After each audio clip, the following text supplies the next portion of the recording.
Instagram introduced a new map feature. If you haven't checked, this just happened last Wednesday. It allows users to share their real-time location with selected friends, like they do on Snapchat. But it also raises privacy concerns. And Apple is also upping the ante, investing an additional $100 billion, expanding its business in the United States. To weigh in on these and other topics this morning is brand and digital strategist Fisher, who could be found on X, Threads, and Instagram with username @Fisher and through his website, fisher.media. Good morning, Fisher. Good morning, Ken. So, Instagram's new Maps feature, the good, the bad, the privacy concerns, what's that about? Yeah, so again, like you said, last week they rolled it out. It's just a new feature, and we'll tell you how to get to it. But yes, it is causing some questions, especially around child safety. Again, the map feature allows users to share their precise location publicly, whether with everybody, just select friends, or just your friend group, right? But it does raise concerns about privacy and safety. The map feature enables users to tag specific locations in posts, which could be viewed by anyone if the account is public, increasing vulnerability. Senators Marsha Blackburn of Tennessee and Richard Blumenthal of Connecticut have urged Instagram to disable this new feature due to potential risks to children's safety. Senators argue that the feature could expose minors to predators by revealing their exact whereabouts, posing significant safety threats. And they also sent a letter to Meta, which is Instagram's parent company, demanding the feature be shut down and protect young users. Now, mind you, these senators have a history of pushing for stronger online protections for children, including support for the Kids Online Safety Act, also known as KOSHA. It has cleared the Senate, but has not cleared the House yet. Critics, including the senators, argue that tech companies like Meta prioritize profits over child safety, complicating efforts to pass protective legislation. Now, Ken, yes, the feature comes on automatically, but the location sharing does not. So if you have not gotten the prompt yet when you log into Instagram, you might, when you go to your direct messages or your DMs, the messaging area where you probably send all your memes to all your friends, right? So when you go into that, that's where the map is actually located. Now, keep in mind, we share, if you're, on 8th Avenue at a breakfast spot and you take a picture and you decide to share the location, we're already sharing it, right? So all this allows is to see it on a map.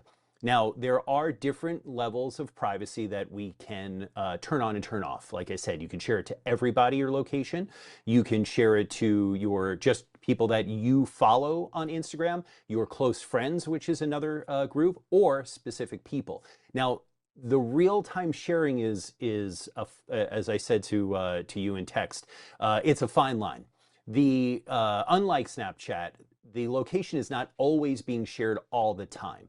You can choose to share when the app is open, your location, but it is not a tracking in the sense of the way 360 works for parents and kids, or Share My Location with iPhones and Apple devices, where you could see a person moving in an app. It'll show a location.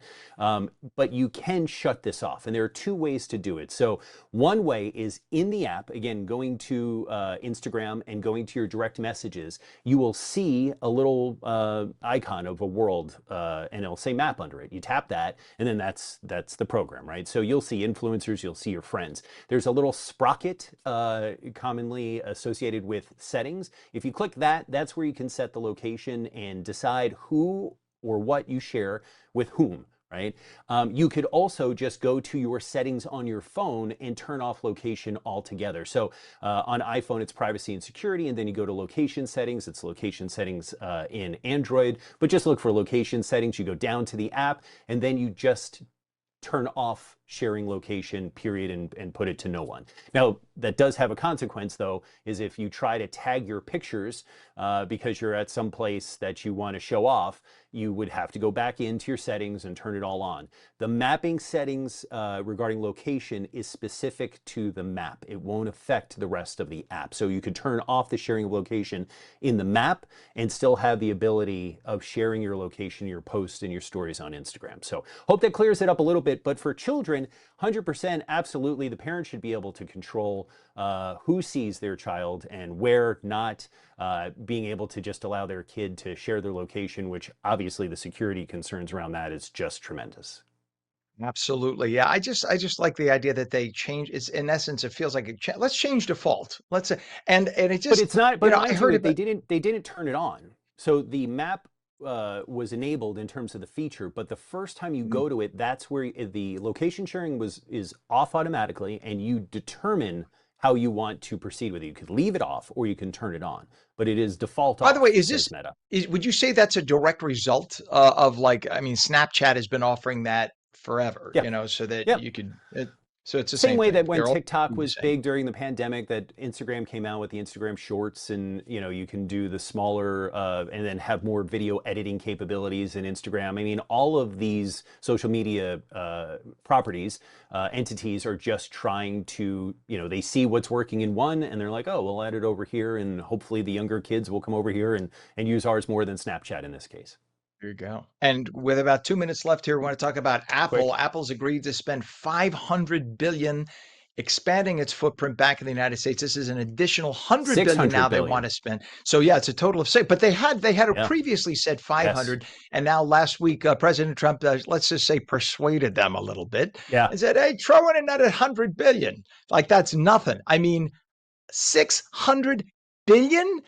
Is Yeah, in the any next company 4 years. spending So it that is kind of during money? the Trump administration, right? A lot of the talk around companies that are investing are to appease Trump, and then they'll, kind of back it off after he leaves. This is while he's in office. So it is a big deal. 100 billion. Now, I'm sure it has nothing to do with the 100% tariffs on imports of chips, unless you're building in America. So I'm sure it has nothing to do with that. But this supports over 450,000 jobs across all 50 states, plans to directly hire 20,000 people in the U.S., focusing on R&D, research and development, engineering, software development, and all that. Apple has launched the American Manufacturing Program, which is set to expand the U.S. supply chain, and they're partnering with Corning and Global Wayfarers America, Applied Materials. These are all tech companies.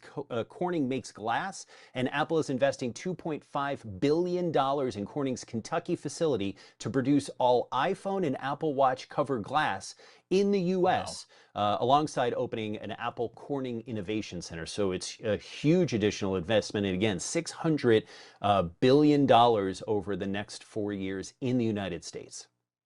And just so that people realize, when you talk about the jobs, that's 9,000 jobs for every single state. 9,000. And we're not talking little jobs. These are Apple Nope. jobs. Big Yep. jobs, big benefits, lots of money.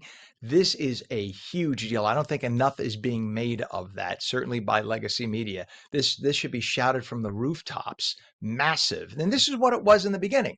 When Apple started, it was all US, and they realized, hey, we could do it cheaper in China, or China, as the case may be. And then, but clearly, for those, and look, as a traditional conservative, people would say, we don't like tariffs, but this is one of the benefits of tariffs. It forces the hand of the big business people. Say, why should I keep producing it in China when it's going to cost me so much? I could just produce it here, and now I'll end up not having the additional money But to also, spend. it's a concern for security, right? And Apple is building end-to-end U.S. silicon supply chain to produce chips here in America, along with TSMC in Arizona as a major partner. So during the pandemic, we were worried about whether or not we'd be able to get phones or supplies, parts, all that stuff. That obviously went with pharmaceuticals and all of it. But this is Apple's way of trying to bring some of this home, so that we're not looking for parts from other countries. And if things escalate in any way, shape, or form, it's also protecting Apple's bottom line at the end of the day.